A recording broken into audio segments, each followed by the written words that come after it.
Jaya Radha Madhava Kunja Bihari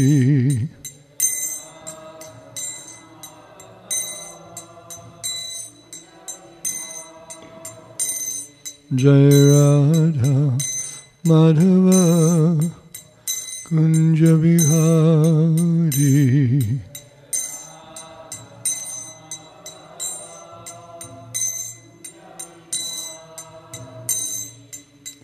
Gopijana Vallabha Girivardhari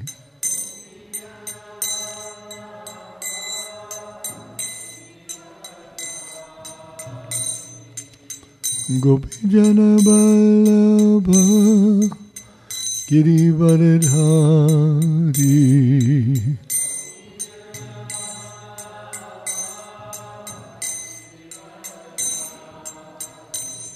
Jaya Radha Madhava Kunja Bihari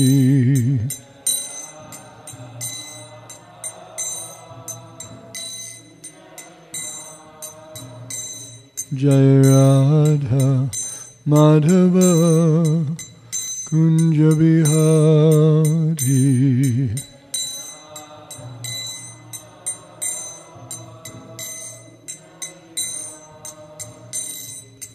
Gopijana Vallabha Girivardhari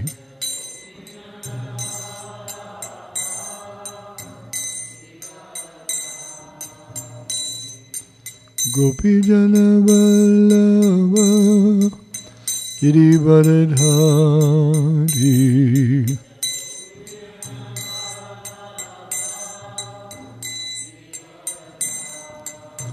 Yashodanandana Vrajajana Ranjana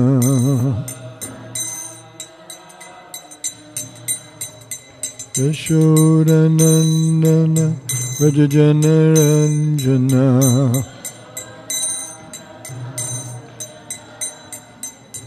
Yamuna Tira Vanachari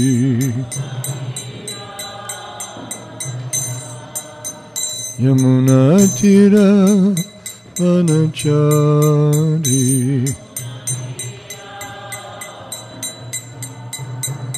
Jaya Radha Madhava Kunja Bihari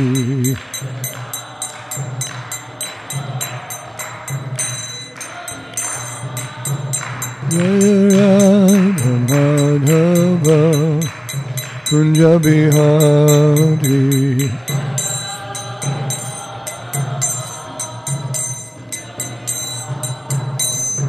Gopijana Vallabha Girivardhari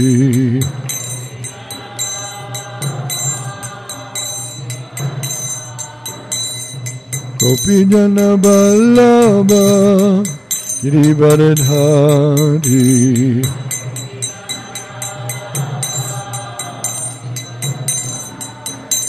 Yashodanandana Vrajajana Ranjana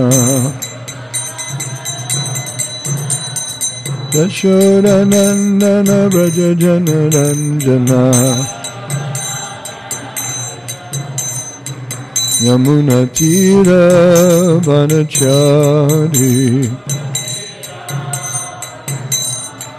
Yamuna Tira Vanachari Jaya Radha Madhava Kunja Bihari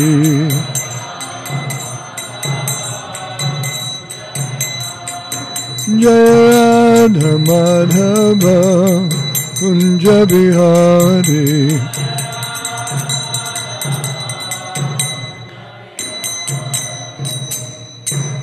Jayam Vishnupad Paramahamsa Parivrajikacharya Ashtotara Satasi Sriman A.C. Bhaktivedanta Swami Prabhupada Ki Jai Ananta Koti Vaishnava Vrinda Ki Jai Namacharya Srila Haridas Thakur Ki Jai Prem Sikaho Sri Krishna Chaitanya Prabhu Nityananda Shri Advaita Gadadhar Shivasari Gaur Bhaktivinoda Ki Jai.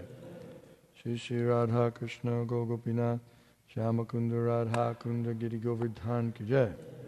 Vrindavan Dham Ki Jai. Navadvip Dham Ki Jai. Mathura Dham Ki Jai. Jagannath Puri Dham Ki Jai. Bhakti Devi Ki Jai. Tulsi Devi Ki Jai. Yamuna Mai Ki Jai. Ganga Mai Ki Jai. Samaveta Bhaktivinoda Ki Jai. All glories to the assembled devotees. All glories to the assembled devotees. All glories to the assembled devotees. Gaur Premanandi Hari Hari Bhava. Om Vishnu Padani Krishna Prasthaya Bhutani Srimati Bhakti Vinod Jati Devi Varmani Vichani Vishesha.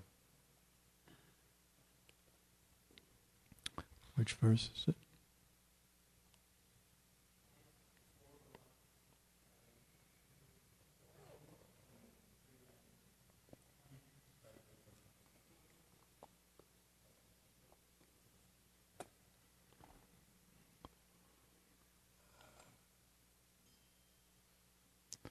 Which one? 5:3.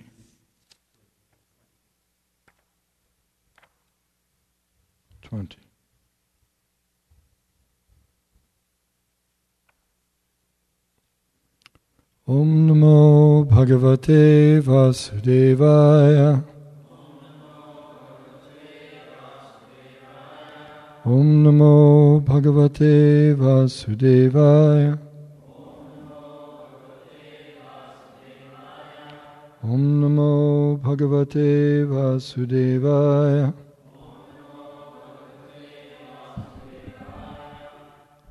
Srimad Bhagavatam, Canto 5, Chapter 3, Rishabdev's appearance, Text 20. Bharishi Tasmin Eva Vishnudatta Bhagavan Parama Rishibhihi Prasaditaha Nabhe Priyachakirshaya Tat Avaradhanyane Merudevyam Dharman Darshitu Kamaha Vatarashananam Shramananam Rishinam Urdvamantinam Shuklaya Tanuva Avatatara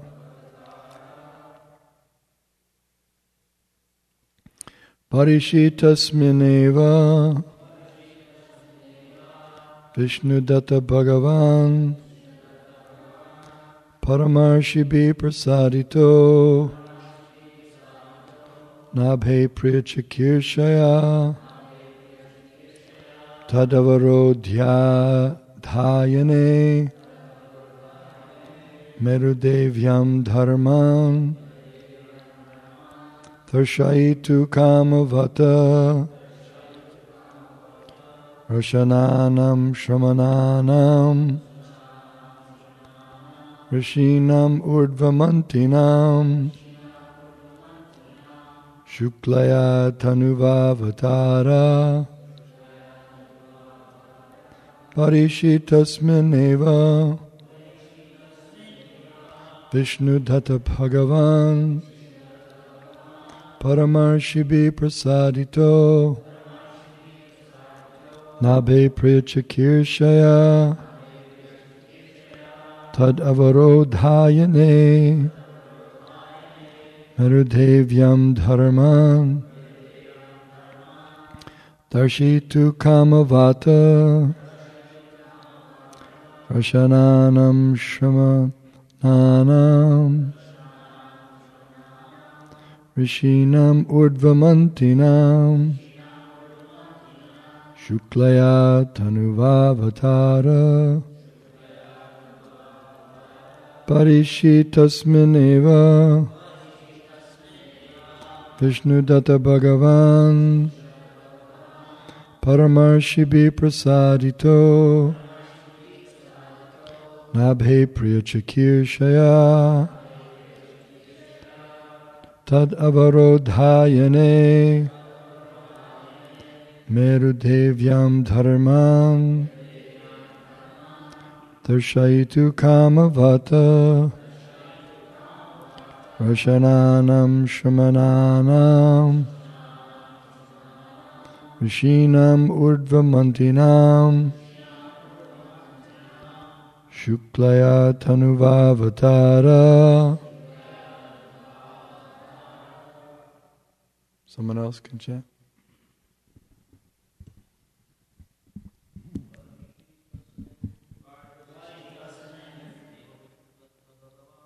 Eva Vishnu Datta Bhagavan.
Someone else can chant.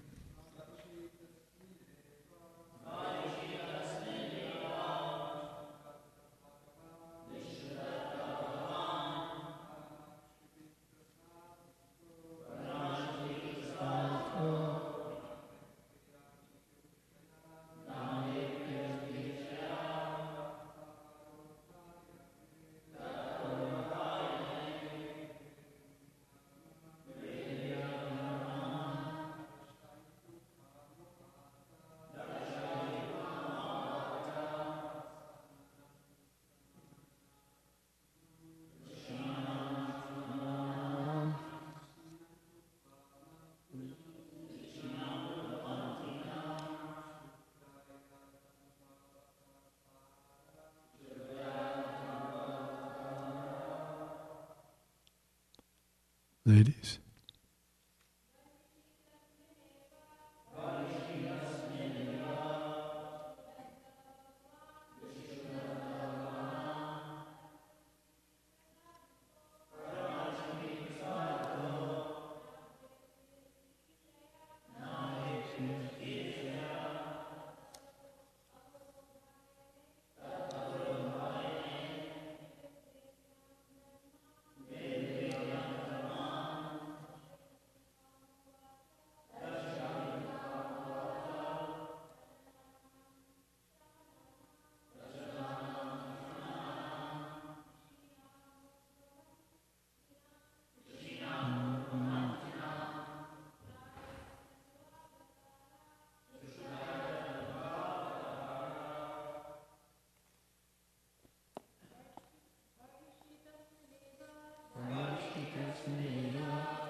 Barhishi, in the arena of sacrifice. Tasmin, that. Eva, in this way. Vishnudhata, O Maharaj Parikshit, Bhagavan, the Supreme Personality of Godhead, Parama Rishibhihi, by the great rishis, Prasaditaha, being pleased, Nabhehe, Priyachikirshaya, to please King Nabhi. Tat avarodhayane, in his wife. Merudevyam, Merudevi. Dharman, the principles of religion. Darshayitu kamaha, desiring to exhibit how to perform. Vatarashananam, of the sannyasis, who have almost no cloth. Shramananam, of the vanaprasthas. Rishinam, of the great sages. Urdhvamantinam, of the brahmacharis. Shuklaya tanuva, in his original spiritual form, which is above the modes of material nature. Avatatara, appeared as an incarnation.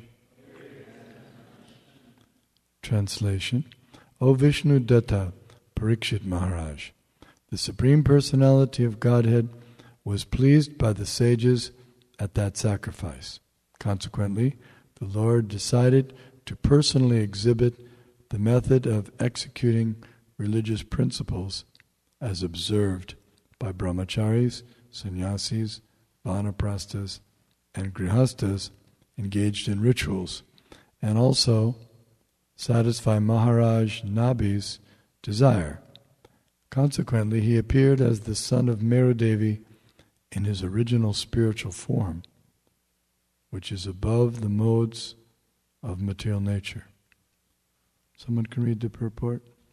When the Supreme Lord appears or descends as an incarnation within this material world, he does not accept a body made of the three modes of material nature, Sattva Guna, Raja Guna, and Tama Guna. Mayavadi philosophers say that the impersonal God appears in this material world by accepting a body in the Sattva Guna. Srila Vishwanath Chakravarti states that the word Shukla means, quote, consisting of Shuddha Sattva, end quote. Lord Vishnu descends in his Shuddha Sattva form. Shuddha Sattva refers to the Sattva Guna, which is never contaminated. In this material world, even the mode of goodness, Sattva Guna, is contaminated by tinges of Raja Guna and Tama Guna. When Sattva Guna is never contaminated by Raja Guna and Tama Guna, it is called Shuddha Sattva. Sattvam Vishuddham Vasudeva Shaktitam. Srimad Bhagavatam, 4th Canto, Chapter 3, Text 23. That is the platform of Vasudeva, whereby the Supreme Personality of Godhead, Vasudeva, can be experienced. In Bhagavad Gita, Chapter 4, Verse 7, Sri Krishna himself says, Yada yada hi dharmasya, vanir bhavati bharata, abhyukthanam dharmasya, tadatmanam sujamyaham. Quote, whenever and wherever there is a decline in religious practice, O descendant of Bharata, and a predominant rise of irreligion, at that time I descend myself. End quote. Unlike ordinary living entities, the Supreme Lord is not forced by the modes of material nature to appear.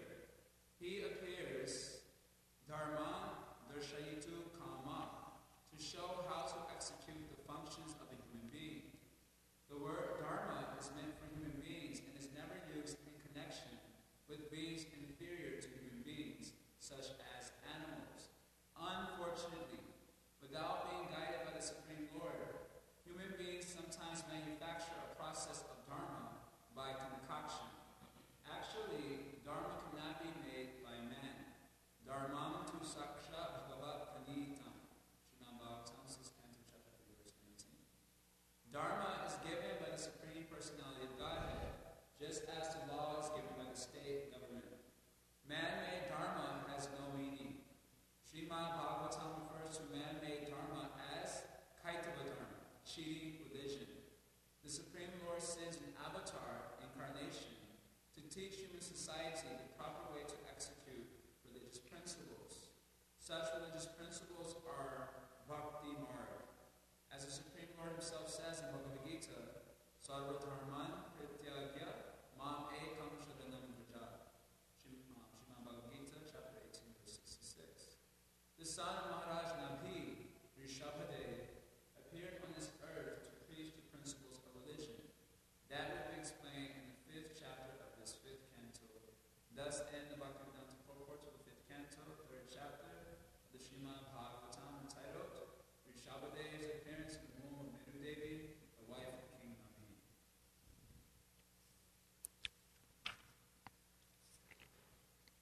Parishitasman eva Vishnu Datta Bhagavan Paramarshibi Prasadito Nabe Priyachikirshaya Tad Avarodhayane Merudevyam Dharman Darshitu Kamavata Rashananam Shamananam Rishinam Urdvamantinam Shuklaya Tanuvavatara. So everyone in the human form is expected to follow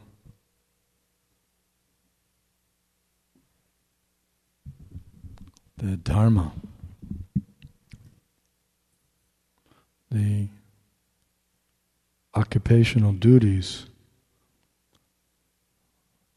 that help one to advance spiritually at the same time. Most of our occupational duties that are going on now in the world do not help one advance spiritually. Rather, they are mostly for degrading.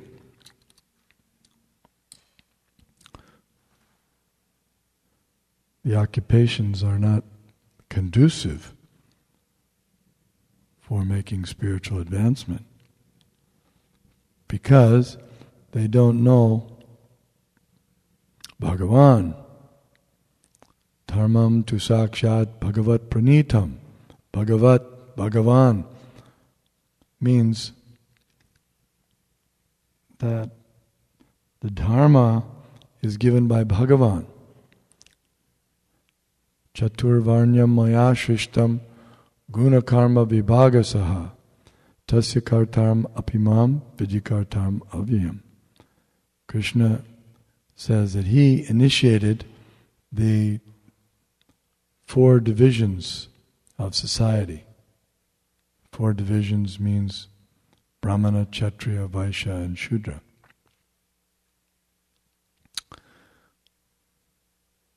And there are rules and regulations that go along with each of them. If someone wants to be a Brahmana, he wants to have that occupation, then he is expected to behave in a particular way. He has to have some prerequisites.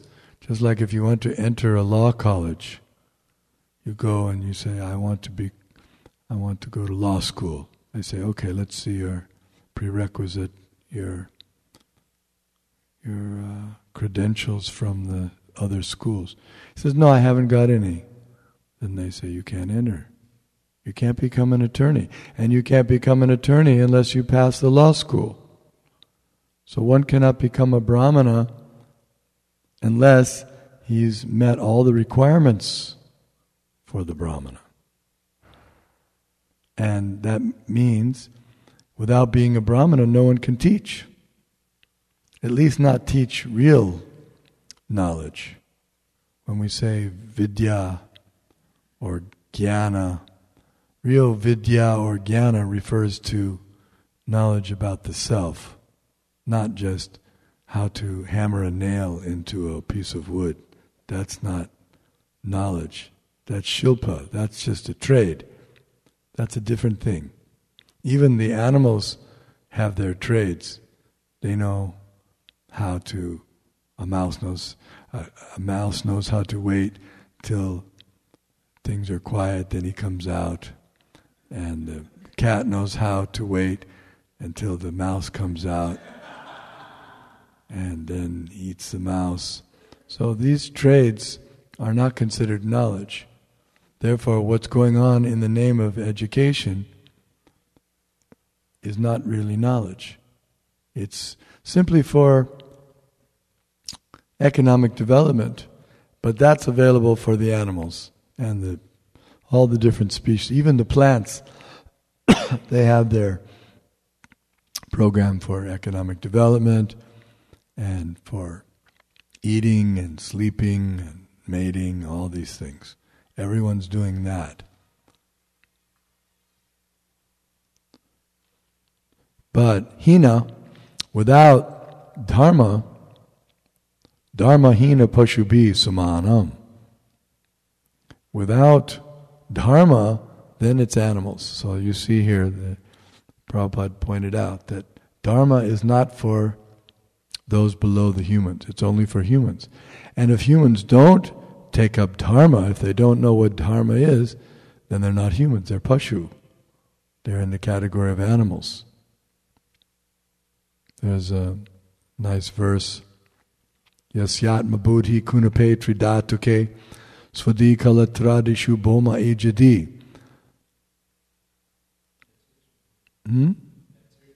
Yatirtha buddhi salilena karichit janesha bigeshu seva gokara. Which means that one who considers that this body, which is a bag made of 3 elements, to be himself, he thinks he's the body, and because if he does that, then he'll certainly do the other things too. So he thinks he's the body, kalatradishu, boma ejadi, and he thinks that the things in connection with his body, such as his wife and children and relatives, they're his kinsmen. He's very fond of them, thinking that they're his men. And kalatradishu boma ejadi, he thinks the land of his birth is worshipable, just like we all do. You know, if we didn't think it was worshipable, would we be volunteering to go and fight in Afghanistan or Iraq or whatever the latest place is for fighting? No, because we think that our land that we were born in, or we naturalized to, is sacred, worshipable, but especially the place where we were born. We become identified with that. And one who thinks that going to a place of pilgrimage means taking a bath at the place of pilgrimage. And after taking the bath, then he thinks he's done his religious duty by bathing. Then he goes back and does the same thing again that he did before, that he felt that he had to go to the sacred place to get purified from. And he plans maybe once a year to go to the sacred place, take another bath, get washed clean, and then start fresh.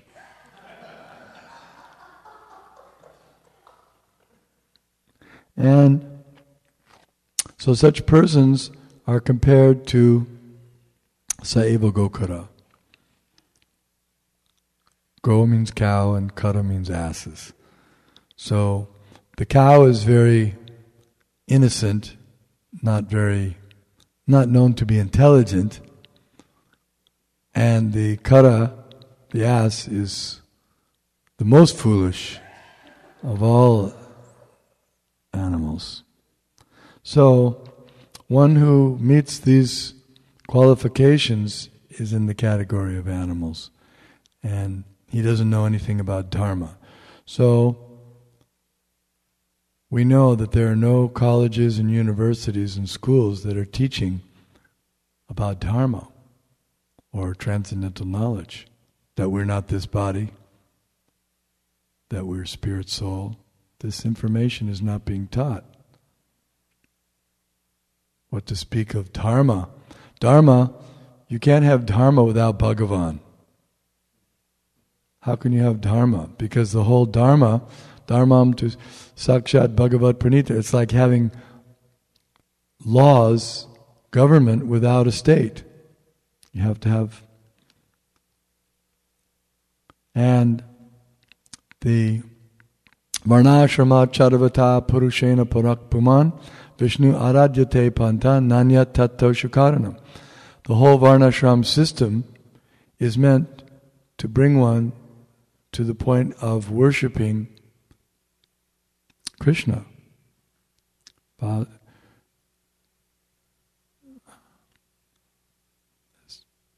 So the Varnashrama Charvata Parushena Parakpaman Vishnu Aradyate.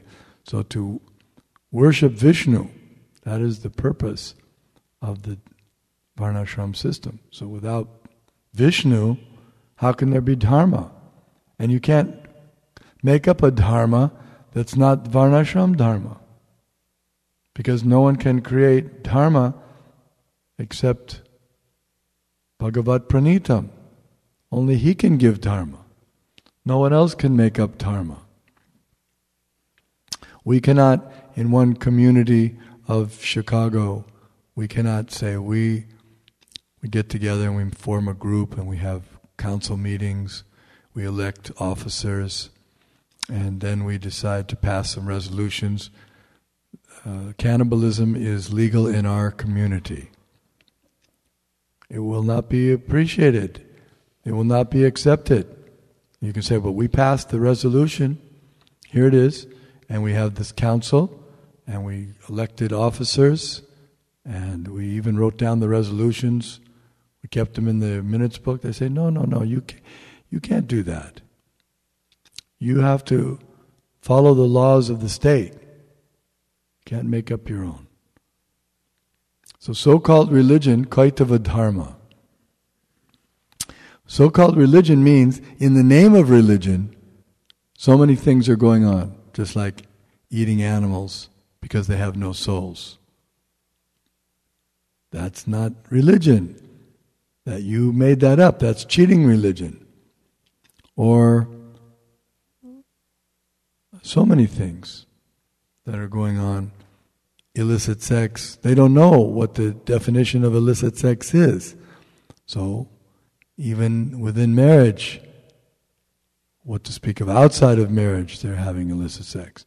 They don't know that intoxication includes not only alcohol and drugs, but other things. So they're not educated. Without being educated, when one's in ignorance, then inevitably he will engage in sinful activities.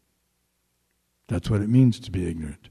To be ignorant means definitely you will not know what the laws of nature are or the laws of God. Because the laws of God are Shuddha Sattva, completely pure. Not only just goodness,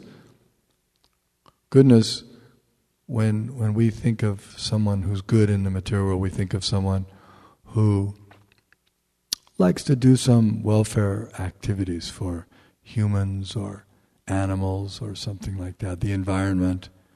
They're a good person. But that goodness, if you go a little deeper, you'll see that it's not pure goodness.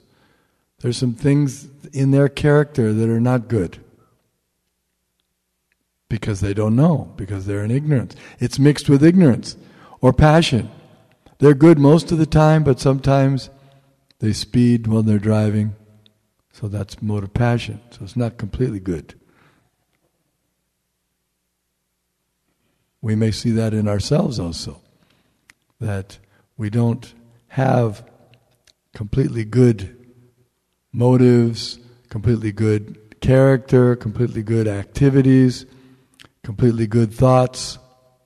But that's the goal. That is what devotional service to Vishnu, following Dharma, is meant to bring us to that point of pure goodness. And it does. If one follows it correctly, it does. It brings one to the platform of pure goodness. Vasudeva Shabditam. It's the platform by which the Lord reveals Himself. He doesn't reveal Himself to persons who are not in pure goodness. So if someone says that I'm seeing God, God's speaking to me, or Krishna he came to me last night, he was playing his flute, or as I was walking by the altar, the deity, Krishna snatched at my sari. No, if we see that someone is saying like that, but they're not in pure goodness, we discount. We don't accept. Because if we do accept, then that is a great insult to pure devotional service. If someone without being a pure devotee can get Krishna so cheaply, then what is the use in pure devotional service? Krishna is not cheap. Naham prakasya sarvasya yogamaya samavrita mudho yam nabijanati loko mama jamavya. I'm never manifest to the foolish and unintelligent. For them I'm covered by my eternal creative potency, yogamaya. So he's not so easy. We see that to get Krishna, to have Krishna appear, one has to be pure. Now Krishna or Vishnu has appeared in 4 hands before the sages because they performed the sacrifice correctly. And Maharaj Nabi was a great soul. He couldn't become the father of the Lord. The Lord would not incarnate unless he's a pure devotee.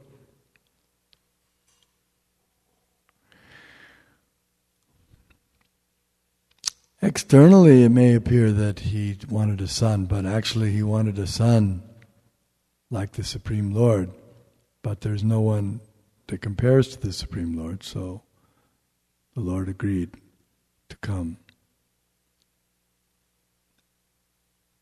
and give the principles of Dharma. Yada yada hi dharmasya glani. Glani means deteriorated. When the principles of Dharma deteriorate, then the Lord comes. Millennium after millennium, yuge yuge, millennium after millennium. So there's scheduled incarnations. That's why in the Bhagavatam there's a chapter called The Scheduled Incarnations of the Lord, because the things deteriorate, just like a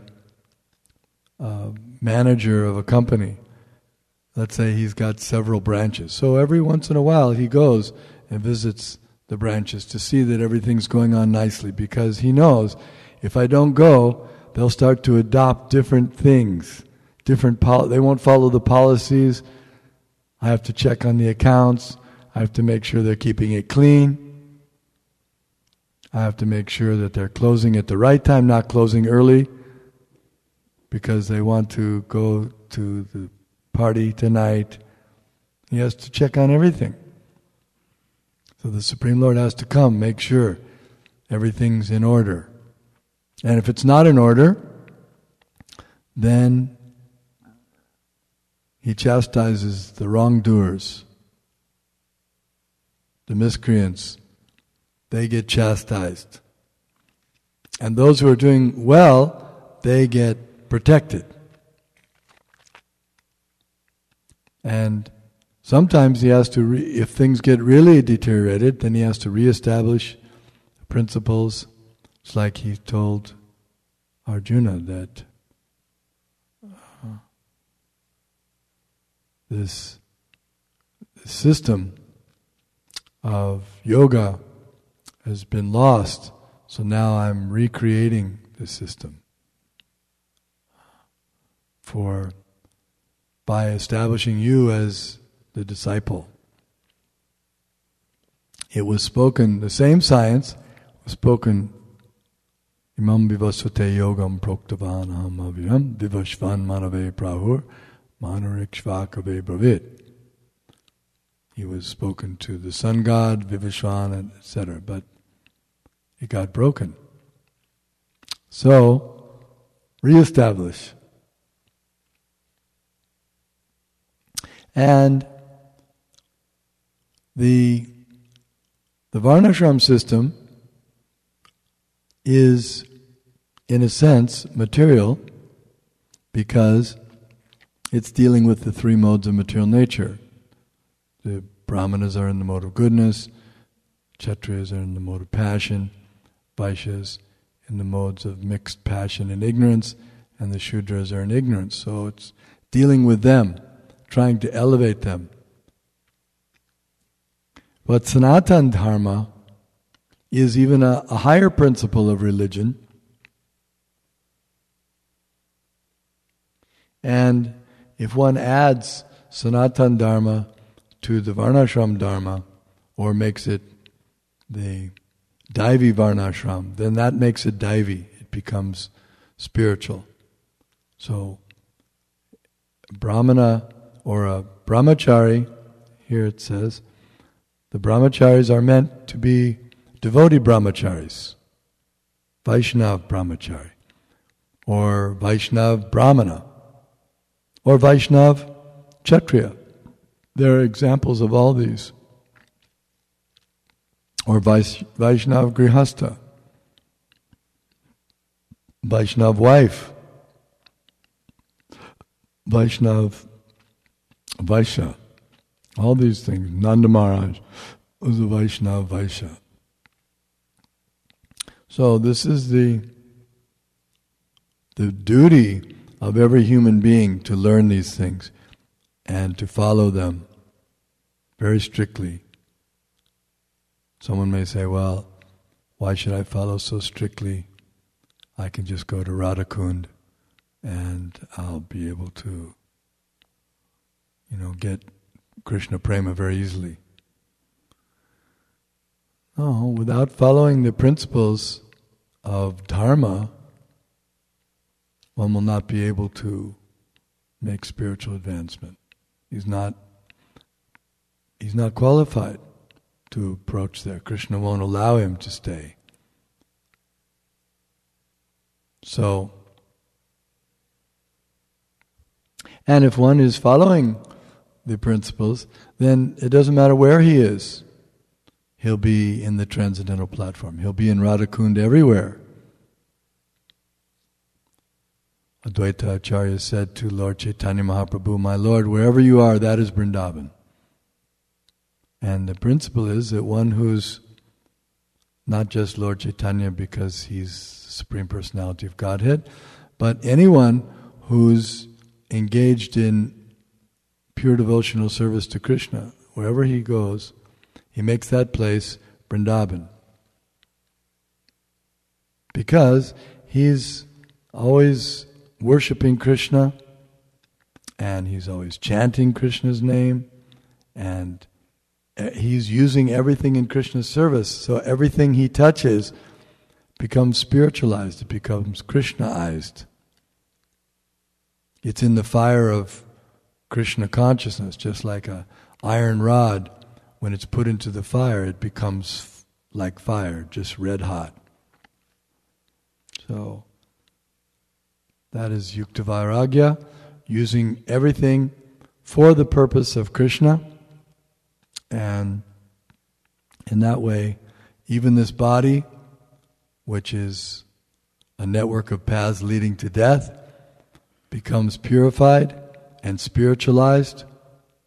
Jivan Mukta Suuchite. One can even make his body completely spiritual by utilizing it only in Krishna's service. So, thank you very much. If there's any questions, yes. Thank you for your class, Maharaj.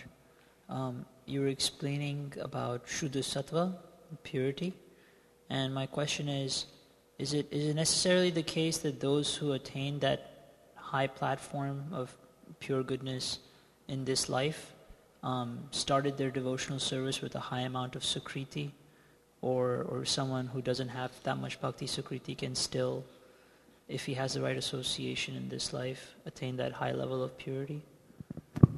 Yes. Devotional service is that pure that it can purify any amount. Anyone who surrenders. Sarva dharman parityaja mam ekam sharanam vraja ahang tvang sarva papebhyo. Sarva papebhyo means all sinful reactions. And Jagai Madhai, they showed that you can commit unlimited sinful activities and still be purified. Ajamil chanted Narayan. He had lived a life of sin. It's not just because he was born a Brahmana. He was born in a Brahmin family. But it's because he chanted the name of Narayan that he got purified. So it's the Narayan's name. It's Krishna, it's God's name that purifies. It's God's service. It's not just being Sukriti, having being born in a Brahmin's family. That's not required. Even because it says that even if one is born as a Chandala, if one is born as a Chandala, he can become a guru. So that's a very sinful birth, to be born as a Chandala. Mami partavya pashitya yepi shu papayonaya striyo vaishas tata shudras yepi janti param gatim. Even if one is low-born, Mami partavya pashitya yepi shu papayona, born in a sinful birth, sinful womb.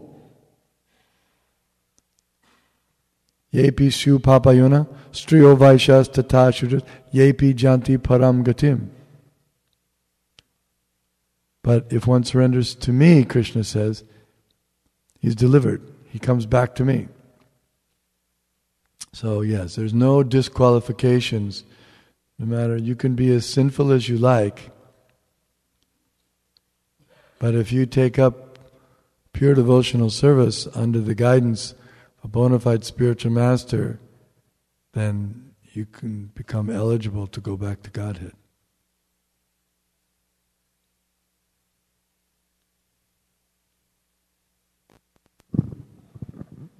Thank you, Maharaj, very much for your class and for being with us. Just a simple question: there's uncivilized human beings and there are civilized human beings. Srila Prabhupada explains most of them are uncivilized, from what I've heard from him. So, and it's more like animal life, as you were expressing, when we're not following like Varnashram system minimally. So, are all Homo sapiens under the same responsibility of following the codes of religion, or when does one become a human being in the way that it's being expressed here, that humans have to follow Dharma? Yeah. When he follows.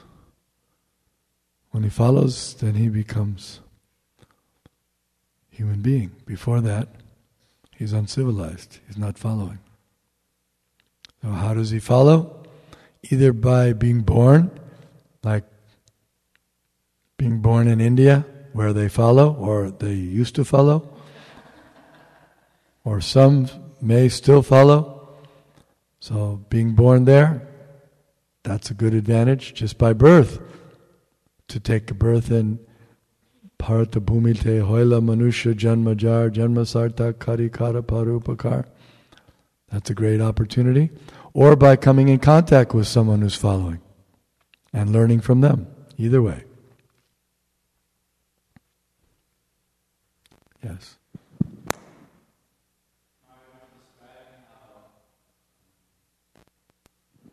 They don't teach Dharma in school, so modern education is basically useless. And the occupations people take up is not dharmic, so it's more or less degrading, it's not spiritually elevating.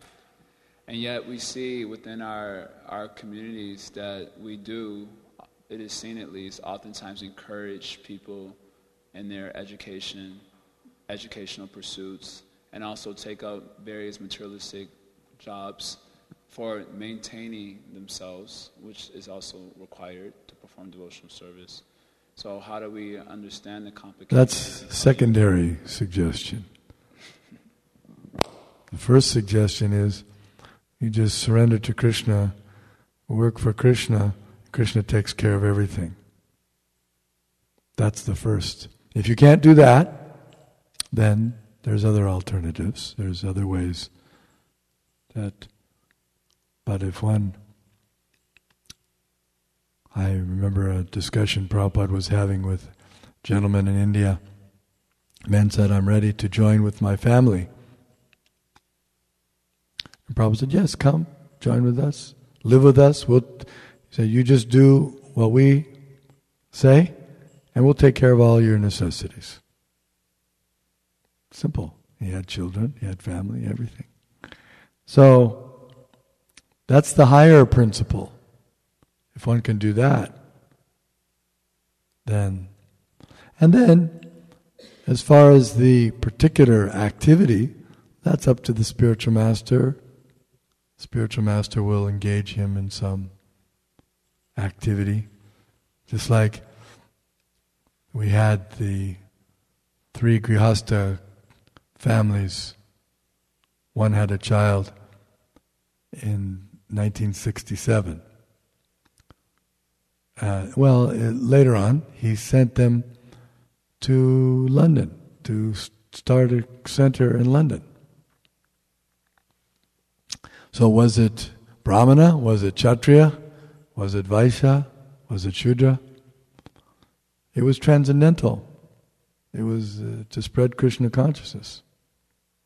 That's the best thing, to be engaged fully in spreading Krishna consciousness.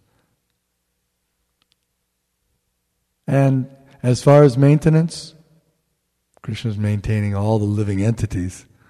Nityo nityanam, chaitanas chaitananam, eko bahunam yo vididati kaman. He's not going to maintain his pure devotees who are serving him completely, even if they're married. He doesn't discriminate, well, if they're married, I won't take care of them. If they're married pure devotees, no. And if they have any children, definitely not. No. He takes care of them too. If he's taking care of all the elephants who are eating 40 kgs a day, he'll take care. He'll give food.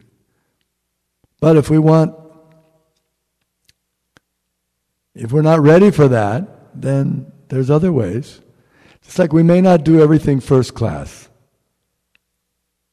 We may be given some assignment, and we try to do it, but it doesn't work out. Have you ever had that experience? You've given some task, and so you tried to do it, but... so then you go back to the authority and say, I tried, but I didn't do it. He said, oh, that's okay, no problem. We'll give it to someone else. And you do this service. Okay, so we shouldn't feel too bad. We tried. But we couldn't do it due to our whatever reason. So we may have to do the next best thing. We may be given something else to do. Second class. So we shouldn't think that if we're not able to do everything first class. It's like, why become a grihasta? Why not just take Paramahamsa? Why not just, I'm going to be a Paramahamsa immediately. You're not ready to become a Paramahamsa immediately. So you have to work your way up. You have to purify yourself through these other methods. But if the whole idea is vanaprastha and sannyas for the grihastas, it means the idea is to become completely renounced from all these things. And do you think that Krishna doesn't maintain the sannyasis who are not working, who have no occupation? They have their occupation, but they have no gainful income. They just depend on Krishna. So Krishna takes care of them, He takes care of everyone. But we may not be ready for that. So we have to admit, I'm not ready for complete, unmotivated, unconditional devotional service yet. So let me acknowledge that and do the best I can where I am at now. And then I'll make progress. That's my limited understanding.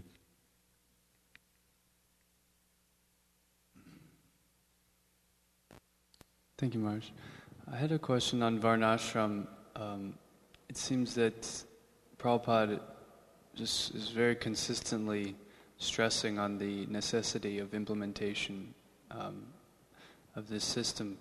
But it seems within our society that perhaps it's not so implemented. So it seems difficult to try to preach Varnashram, perhaps when, I'm not sure, has it been very successfully implemented within our society? We see that certain ashrams or varnas, it just seems like, I guess I'm trying to understand the position within ISKCON. Is that what we're striving for? Or we're striving for established? Pure devotional service. But Prabhupada's idea for Varnashram was because without Varnashram, it's such a big jump from degraded, sinful activities that have no dharma up to pure devotional service. So Varnashram is a place to help people come up gradually to the higher standard. So that's for the people in general, for the society in general. And some of the society in general may be the devotees who may also have a difficult time following the pure devotee. They're devotees in their hearts, they want to be devotees, but they may have a difficult time. So the Varnashram will help them also to keep them away from, because it's another set of rules that are not, just like, for example, I'll give you, this will be the last question.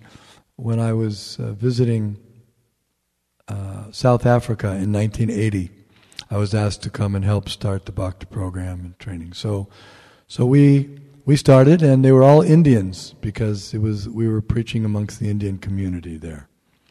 And they had been living there, for over 100 years. They had come from India to do different work. So we had young men from 17 to 28, about 20, we had over 20 devotees who were taking the Bhakti program. None of them had had sex life. That is a byproduct of Vedic culture. Even though Vedic culture was not perfect, but still you see the difference. Now, where would you be able to get 20 Western from 17 to 28? None of them had sex. It would be very difficult. So even Varnashram was not being perfectly followed. It was being followed to some degree, and just see the benefit. So it's so much easier for them to practice the four regulative principles.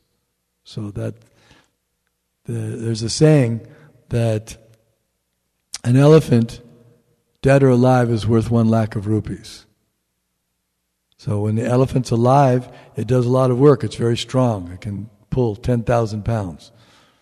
And when it's dead, it's also worth 1 lakh of rupees because of the ivory tusks and other things. So even though India is dead, or shall we say Vedic culture is almost dead, still it's valuable because we have the traditions that are coming from the Vedic culture. So those traditions are very beneficial. It's like someone says, I'm Hindu, so I'll join the Hare Krishna temple. That's an advantage. He's thinking he's Hindu, but Hindu comes from the Vedas. So he has an advantage because he's already thinking, well, Bhagavad Gita is our book, it's a Hindu book, so I'll read Bhagavad Gita. At the Hare Krishna temple they read Bhagavad Gita, so I'll go there, and there's some advantages. Thank you very much. Srimad Bhagavatam ki jai.